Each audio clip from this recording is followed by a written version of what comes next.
This disk is designed to bring cargo back from space. It is not Dragon. SpaceX calls it Starfall. On June 23, 2026, SpaceX launched it for the first time. The interesting part is not going to space. It is coming back. A Falcon 9 lifted off in the morning from Cape Canaveral, Florida. A few hours later, SpaceX confirmed deployment of Starfall, but the spacecraft is still unusually secretive. FAA documents describe it as a squat cylinder, almost like a giant hockey puck. It is about 75 centimeters tall and 3.1 meters across, and it can carry roughly 1 metric ton of payload. So why does anyone need a small return capsule like this? The answer is microgravity. In orbit, you can make things that are hard to make on Earth: protein crystals, specialty glass, semiconductor materials. But there is a bottleneck: getting those things back cheaply, repeatedly, and safely. For decades, the International Space Station has been the main orbital laboratory. In the future, small uncrewed capsules could become both the lab and the delivery truck. Make something in space,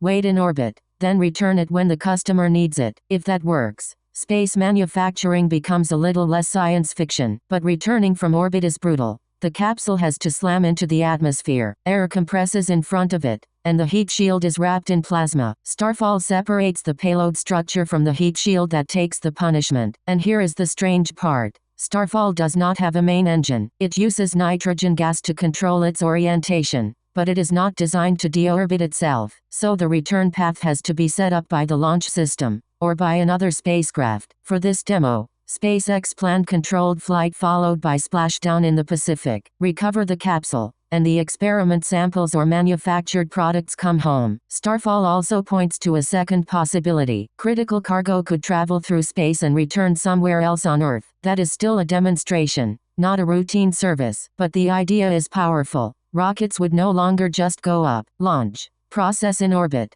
return to Earth. That loop could become the product. SpaceX changed launch by making rockets reusable. Starfall aims at the next bottleneck: making return from space cheaper and normal. Space is shifting from a place we visit to a place we use. The factory of the future may not be on the ground. It may be circling just above us. Follow for more stories that make the future feel real.